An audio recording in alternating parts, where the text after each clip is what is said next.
After a long time, I finally went hiking on the Appalachian Trail. I reached a nearby trail about 10 to 15 miles away, touching the Appalachian Trail by noon, and set up my tent there.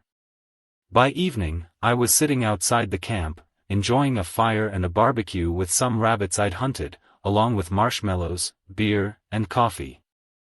I'd brought some spices and sauces, which made the meat delicious.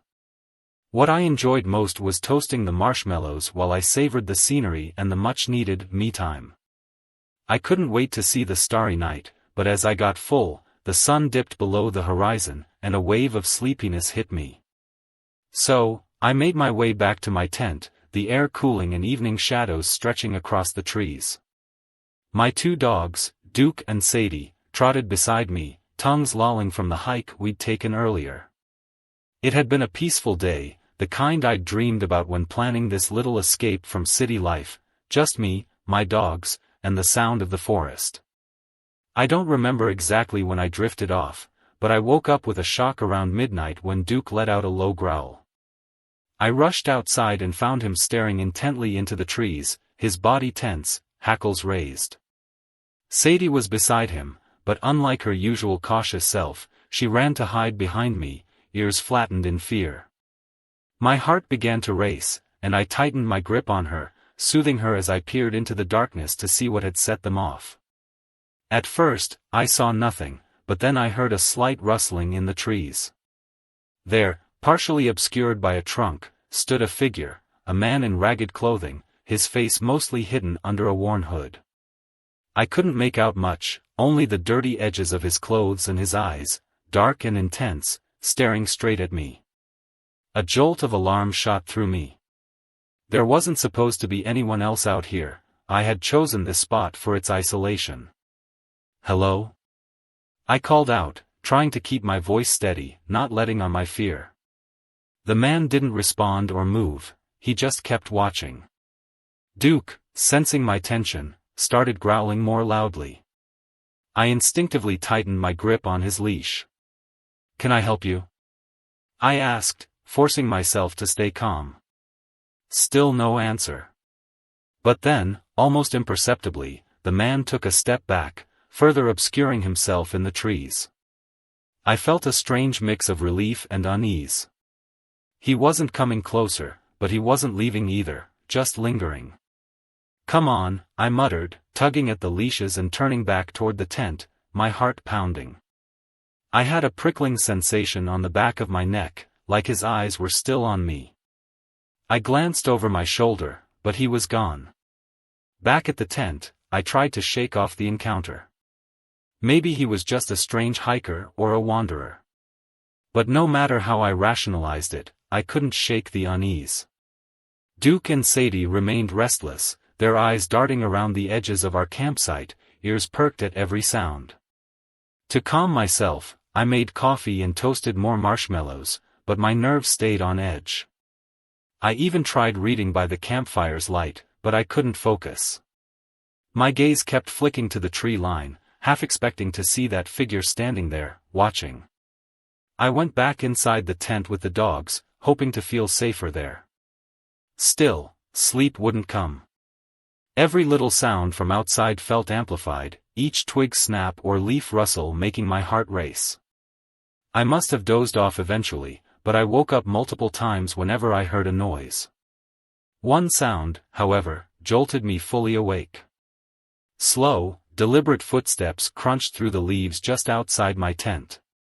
I froze, holding my breath, straining to listen. The dogs lifted their heads, fully alert, their eyes wide in the darkness. The footsteps stopped right outside the tent. I didn't dare move.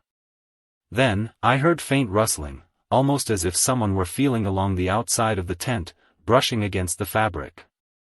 I gripped Duke's collar, fingers trembling. Should I shout? Stay silent? After what felt like hours, the footsteps started again, slowly retreating into the forest. I waited until they completely faded before I let out a shaky breath. For the rest of the night, I lay awake, clutching the dogs close, listening to every sound, too afraid to move. I felt trapped, as if unzipping the door would reveal him standing right there, watching. When dawn finally broke, I crawled out of the tent, exhausted and bleary-eyed, and packed up as quickly as possible. I didn't feel safe there anymore, not with the memory of those footsteps circling my tent. Duke and Sadie seemed just as uneasy, their ears flicking nervously. Their anxiety echoed my own. Once we were back on the trail, I tried to put as much distance as possible between us and that campsite, glancing over my shoulder every few minutes. It wasn't until we were well away that I started to breathe easier, though the gnawing fear still lingered. When I finally reached a ranger station, I told them what had happened. To my surprise, they listened intently, nodding as I spoke. When I finished, they exchanged a look, and one of them leaned forward, his voice low. "You're not the first to report something like this," he said. "Other hikers have mentioned strange encounters, people following them, seeing figures lingering just at the edge of their campsites. But we've never found anyone." His words sent a chill through me. I wasn't the only one. This wasn't just an isolated incident, it was something others had experienced too. But who was this person, and why was he lurking in the forest, watching hikers from the shadows? I left the ranger station feeling deeply unsettled. Even now, back in the comfort of my apartment, I can still see his face in my mind, those dark, piercing eyes watching me from the trees. One thing is for certain, I'll never camp alone in that forest again.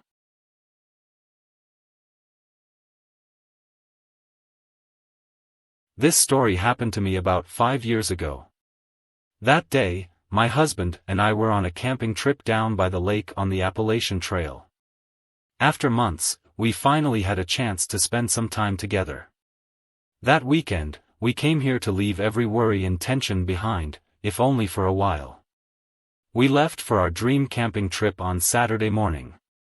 His old RV, our favorite songs, and the greenery, it was exactly what we both needed. By 10 a.m., we had arrived at our spot. For a while, we sat on the grass, hugging each other and enjoying the beauty of the mountains. Then we set up our tent. He went to the nearby woods to gather branches for a campfire, while I took out our coffee maker to brew something warm for us so we could stay awake and alert, ready to shower each other with romance, just what we needed. Once he was finished with the campfire and I had 2 cups of coffee ready, we sat outside again, soaking in the beauty around us. The scenery was breathtaking, yet I couldn't shake one odd feeling. "Everything's great here, darling, but this silence feels off to me," I told him, setting my coffee cup aside. "You're thinking too much. Just enjoy me in this beautiful green mountain," he said, pulling me close. I didn't know if he was right, but I stopped thinking about the silence after that. The setting was so heartwarming, with us nestled near the water's edge, surrounded by towering pines, and enveloped in solitude. We enjoyed that peace for hours, until I felt a strange sensation that someone was watching us. I turned around and saw a lone man standing nearby. His figure was just a shadow in the fading light, but an unease crept over me. As soon as I saw him, I asked myself, was he there before? I mentally replayed the moments we'd spent there that day, realizing that he hadn't been there earlier. My heart beat louder with each moment I tried to process it. I turned back again, and he was still there, not moving an inch. "Hey, look over there," I whispered, nudging my husband. He glanced over, narrowing his eyes. "Strange," he muttered, shrugging. "Maybe he's just another camper." But something in his voice told me he didn't fully believe it, either. We both watched him in silence until, finally, he moved away from the water and disappeared into the trees. I tried to shake off the feeling, but it lingered, like an itch I couldn't scratch. Later, we took a walk along the lake, hoping to clear our minds. We spotted another campsite not too far from ours, and it looked as if someone had left in a hurry. A tent was half collapsed, and clothes, bags, even cooking utensils were scattered about. It was odd, campers don't typically leave their things like that, especially in a remote place like this. "Are they idiots?" my husband muttered. Maybe they had to leave suddenly? I suggested, though I didn't sound convincing even to myself. My husband shrugged, but his face was serious. Let's just head back. This place is starting to feel strange. By the time we got back to our campsite, the sky was pitch black, and the silence had become unsettling. Even the usual sounds of nature, the soft rustle of branches, distant owl hoots, seemed to fade, leaving a void that pressed in on us. We climbed into the tent, zipped it up, and tried to relax. I pulled out a book, but I could hardly focus on the words, my thoughts drifting back to the trees and that lone figure. We were dozing off when a soft, deliberate tapping echoed from outside our tent. I woke up suddenly with a jolt. I glanced at my husband, who was wide-eyed, listening intently. Tap, tap, tap. It was a steady, almost rhythmic sound, as if someone, or something, was circling our tent, testing the fabric. We both froze, gripping each other's hands tightly, feeling surrounded. My mind raced with all sorts of horrible scenarios, even as my heart tried to convince me it might just be a branch brushing against the tent. But deep down, I knew it wasn't. Did you hear that? I whispered, clutching his arm. Yeah, he replied, his voice tense. We should go. Now. We moved quietly but quickly, packing up essentials and dismantling the tent as silently as possible. The tapping continued, stopping and starting in different spots, as though it was following our every move. Every time it stopped, I felt a surge of hope, only for it to start up again, closer than before. We hurried back to the car, hands trembling as we loaded up our bags and took one last glance around the dark woods. The relief of being inside the car was short-lived. As we started the engine and pulled onto the winding forest road, headlights appeared behind us, bathing the trees in an eerie glow. I turned around, expecting to see another camper, but the car was dark and unmarked, with no plates. Is he following us? I asked, my voice quivering. My husband's jaw tightened, his hands gripping the wheel. Just hold on. He sped up, the tires skidding over the gravel as we took each twist and turn as fast as we could. But the car stayed close behind, its headlights looming, almost pressing against our bumper. Panic settled like a stone in my stomach. Whoever this was, they weren't just taking the same road. They were chasing us.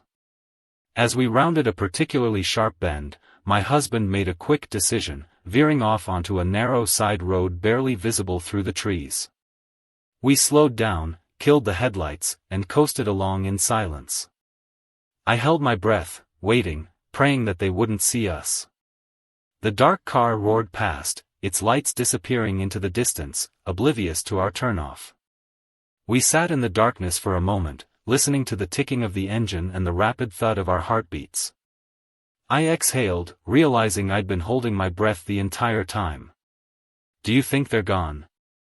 I whispered, barely audible. I hope so, he replied, his voice raw with fear. Let's wait a bit longer, just to be safe. For what felt like an eternity, we stayed hidden, eyes darting back and forth, scanning the trees for any sign of movement. The forest seemed to breathe with us, shifting and whispering, every shadow taking on a life of its own. Eventually, after what felt like hours, we saw no sign of the car and decided to make our way back to the main road, driving carefully, always glancing back over our shoulders. When we finally reached a small ranger station at the edge of the park, we shared our story.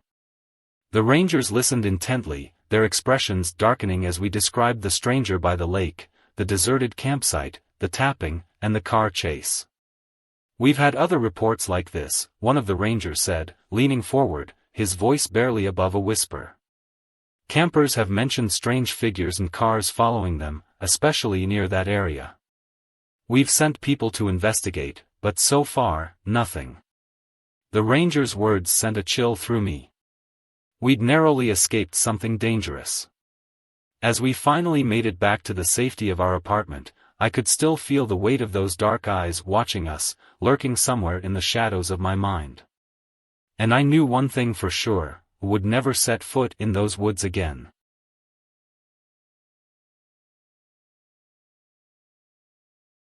Secrets, memories, lovely moments, all were shared that night under the starry sky. My husband, our kids, and I finally sat together after so long. Like every other family, teenage issues, our own traumas, and insecurities had created some distance. But as parents, we craved our children's attention. That's what led us to bring them together that night, to tell them how much we wanted them close, just as we had been with them. It was a hard talk, but it worked. They joined us for a camping trip after that, and although we feared an awkward silence, we were surprised by how it all turned out. We set off early in the morning for the Appalachian Mountains and arrived around noon. The car ride was quiet, one of the kids was asleep, while the other two were on their phones. But once we arrived, they jumped in, helping set up camp, gathering firewood, and even trying to hunt rabbits and squirrels for dinner.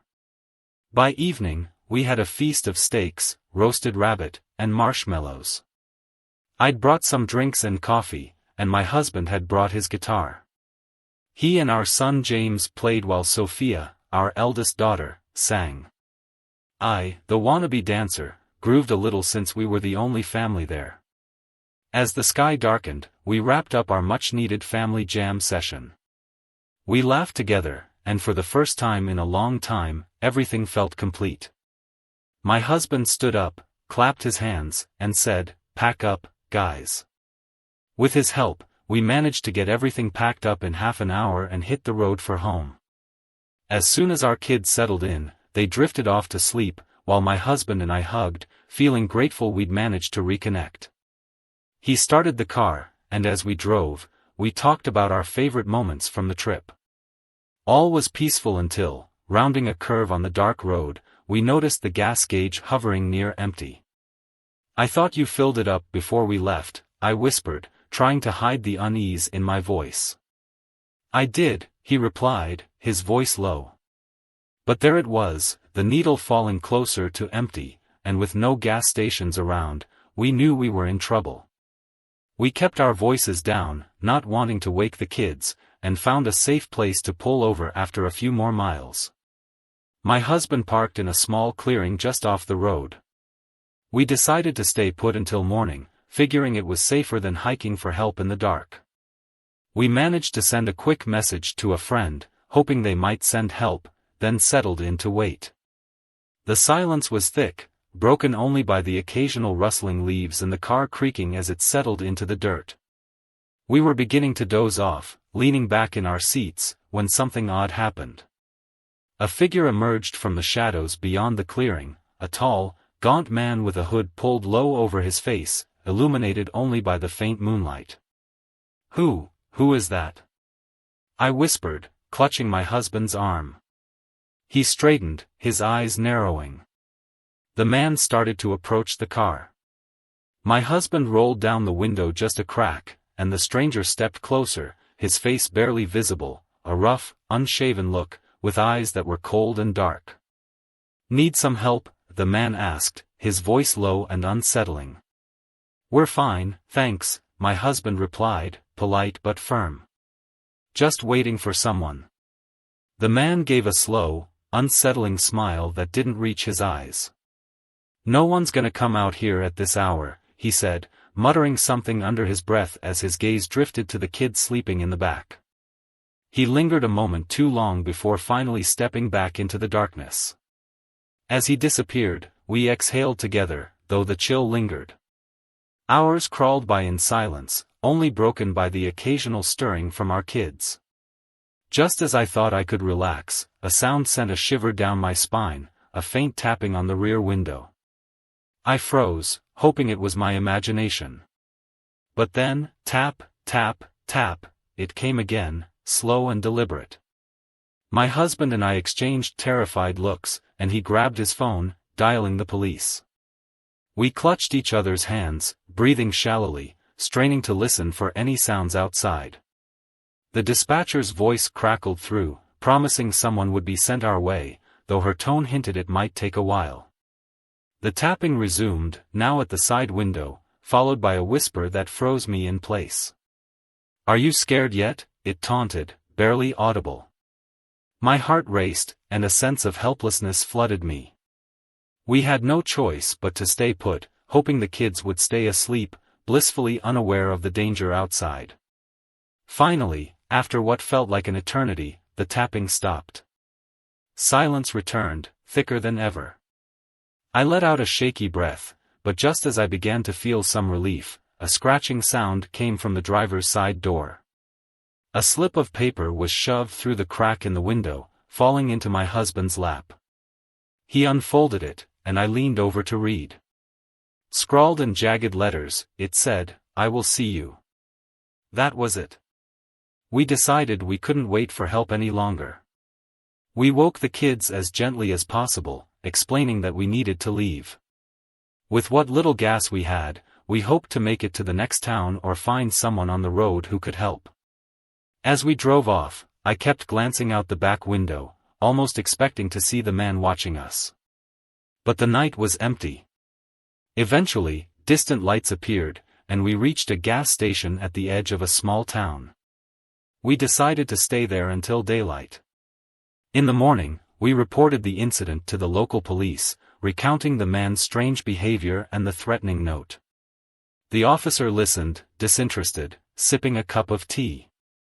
"You're not the first to tell us about this kind of thing out there.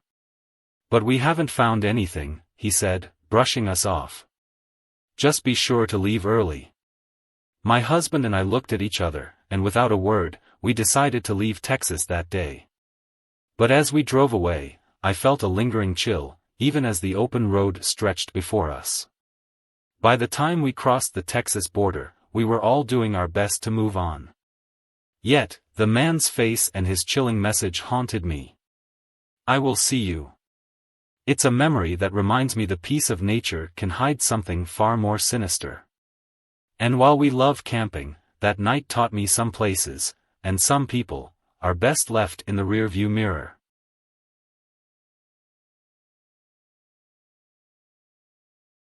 Back in 2016, my husband had achieved his sales target. It was finally time for the months-old planned trip to the Appalachian Trail, a trip I had organized 2 months ago as a break for our daughters, Emma and Lily, from screens and schoolwork. I believed camping was perfect for them. 8-year-old Emma and 6-year-old Lily were thrilled about the idea of camping, roasting marshmallows, and exploring the lush trails. So, on Saturday morning, we set off. The drive was long, but when we finally arrived at our campsite, surrounded by towering trees and the soothing sound of a distant river, all our fatigue melted away. That first night was filled with laughter as we huddled around the campfire, sharing stories and enjoying the warmth of family. The girls embraced the adventure. They explored every nook and cranny around the campsite, their faces lighting up each time they spotted a squirrel or a rabbit darting through the underbrush. It was one of those rare, peaceful nights, an escape from the noise and rush of daily life. By the time we tucked the girls into their sleeping bags, we felt that joyful exhaustion that comes from a day spent in nature. My husband and I exchanged sleepy smiles, satisfied that we had given the girls something special, a simple, joyful experience away from gadgets and routine. Realizing the importance of these moments brought us closer as a family. Phones and activities may teach skills, but they can't provide the peace that children need. This camping trip gave us that peace, and it brought me so much happiness to see my daughters experiencing such pure joy. The next day, we planned a gentle hike followed by a relaxed afternoon around the camp. We led the girls along a trail, pointing out different plants and animal tracks as we walked. Lily and Emma were captivated by the wildlife, excited every time they spotted something they'd only read about in books. They were also eager to return to camp and try roasting hot dogs for lunch, a novelty they were thrilled about. We spent hours enjoying simple pleasures, laughing, playing games, and soaking up the beauty around us. As the day wore on, Emma grew a bit restless, her adventurous spirit kicking in. She loved playing with the small animals near the campsite and kept wandering off, enchanted by their movements. I kept a watchful eye on her, but at one point, I got momentarily distracted by Lily's insistent story about a butterfly she'd seen. It was just a moment, but when I looked back, Emma wasn't there. Meanwhile, Emma had been watching a small brown squirrel and had wandered a bit too far, trying to catch it. Soon, she found herself in the woods, surrounded by trees, and suddenly couldn't tell which way was back to camp. She turned around, trying to retrace her steps, when she felt someone's gaze from behind her. Turning, she saw a man. His clothes were shabby, and he had a long beard and wrinkled skin. He looked like he hadn't bathed in years. Startled, Emma took a step back. "Where are you headed, little one?" he asked, his voice rough. "My camp," Emma replied, her voice trembling. "I'll take you there," he said, smiling and extending his hand with a few chocolates. "Here, have some chocolates, and come with me." Emma froze, her instincts warning her. Her father's words about strangers echoed in her mind. She took a step back, feeling a surge of fear. Then, without another thought, she turned and bolted, running as fast as she could until she reached the campsite. A wave of panic hit me as I scanned the area for Emma, but I couldn't see her. I jumped up, calling her name. My husband joined, his voice calm but urgent as he helped me look around. Just as my heart started to pound faster, I saw her emerging from the trees, her face pale and hands shaking. "Emma. Are you okay?" I called, rushing to her. She nodded, clinging tightly to me. "Mommy," she whispered, "there was a man, he tried to give me toys and chocolates. He wanted me to go with him, but I didn't." I ran back. A chill washed over me as she spoke, my hands trembling as I tried to stay calm for her. My husband knelt beside us, his face ashen as he gently asked Emma to tell us what had happened. "He was standing by a tree," she said, her voice barely a whisper. "He looked friendly and had chocolates in his hand.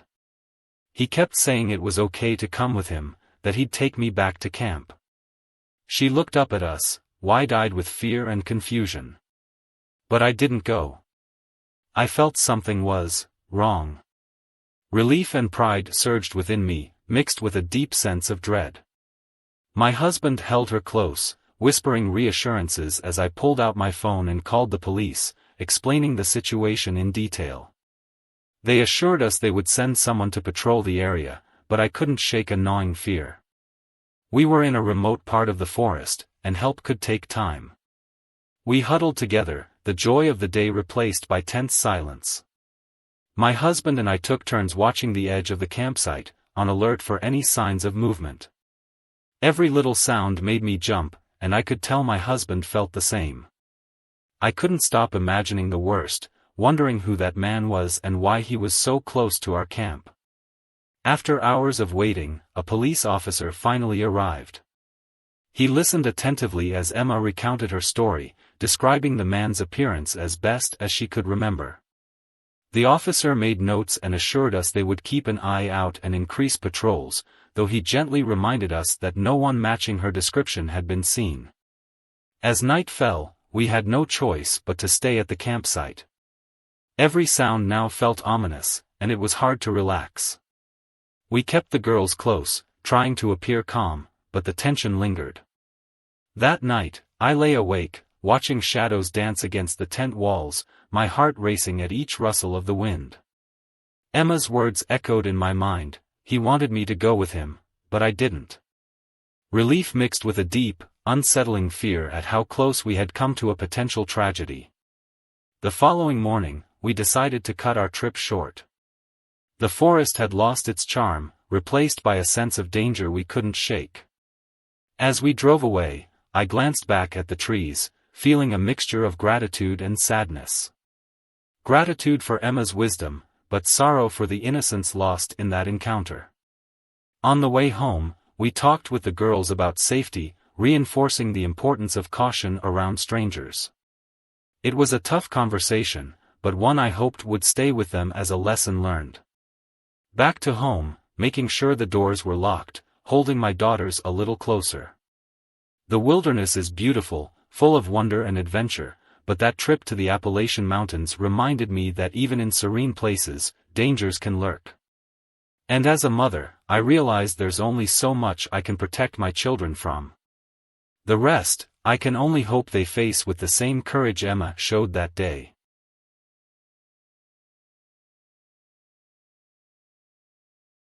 The weekend had finally arrived, and my plan was simple: a solo camping trip.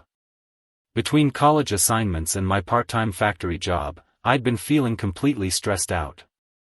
I'd been waiting for the month to end so I could get my salary, pay the bills, and finally ask for some time off.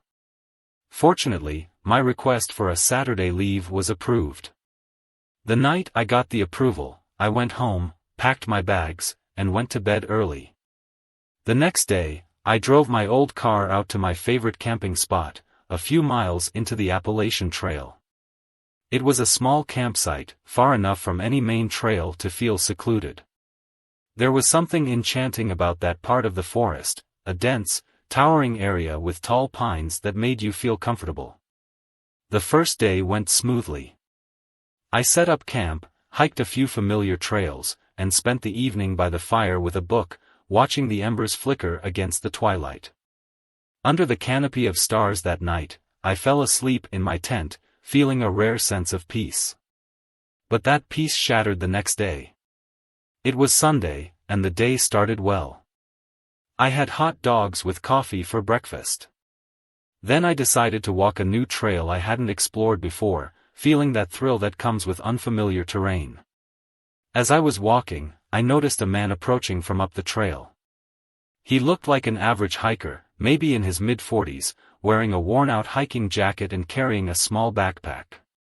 At first, I felt that automatic sense of relief you feel when you see another person in a remote area.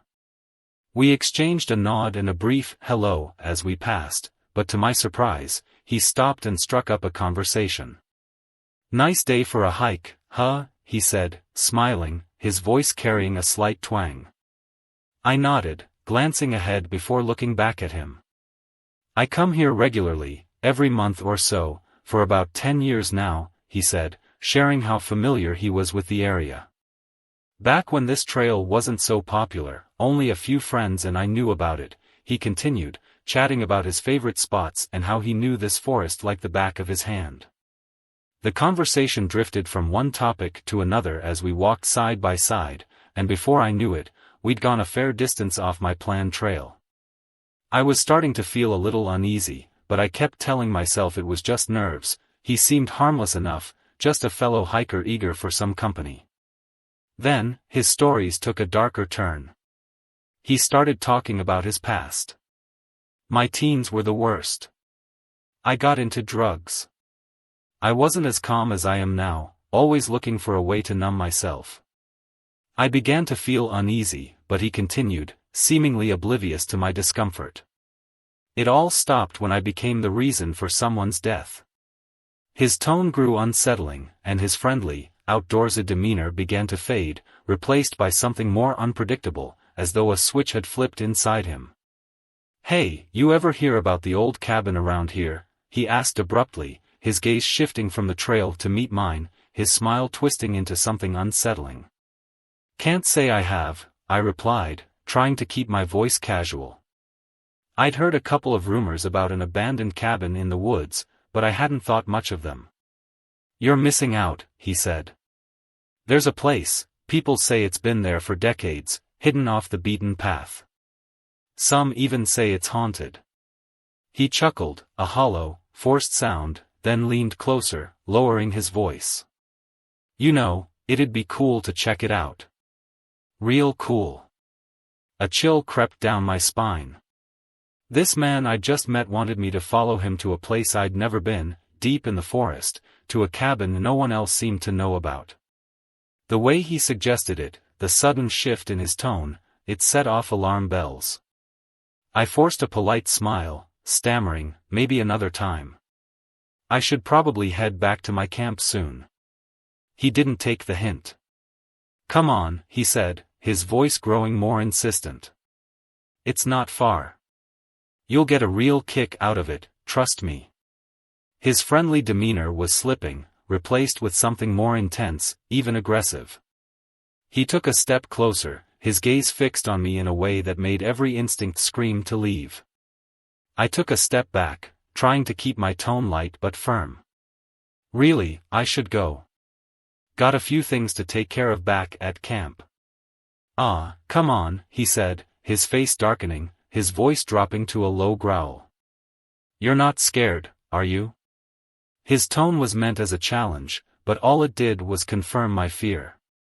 The way he was looking at me, like he'd seen something he wanted, something he wasn't willing to let go of.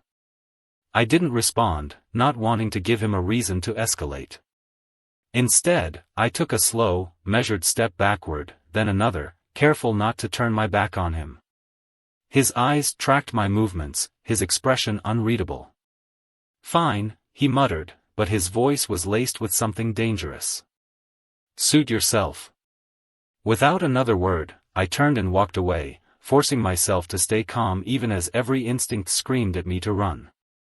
I could feel his gaze boring into my back, every footstep echoing in the silence. I picked up my pace, hoping he'd lose interest and leave, but the crunch of footsteps behind me told me he was following. The steady rhythm of his steps quickened, and I realized with a jolt that he was closing in. My heart pounded as I broke into a sprint, darting off the trail into the dense forest, not caring about the branches scratching my arms or the roots threatening to trip me. I just knew I needed to get away. Behind me, I could hear him crashing through the undergrowth, his heavy breathing mixing with the sound of snapping twigs and rustling leaves. He was calling something after me, but I couldn't make out the words, nor did I want to. I ran as fast as I could, adrenaline pushing me through the thick forest, ducking between trees and vaulting over logs. After what felt like an eternity, the sounds behind me faded, replaced only by the distant call of birds and the whisper of wind through the trees. I kept running, not stopping until I saw the familiar sight of my campsite. I stumbled into the clearing, gasping for breath, every muscle trembling. The silence around me felt oppressive, as though the trees themselves had witnessed what had happened. I quickly packed up my things, leaving behind everything I could afford to part with. I couldn't shake the feeling that he was out there somewhere, watching, waiting. The drive home was a blur, the forest shrinking in my rearview mirror as I sped down the winding road. Even now, back in the safety of my apartment, the memory of that encounter lingers. I'll never forget the look in his eyes, the way his friendly smile twisted into something darker. I still love camping. But I haven't been back to that spot since. And I don't think I ever will.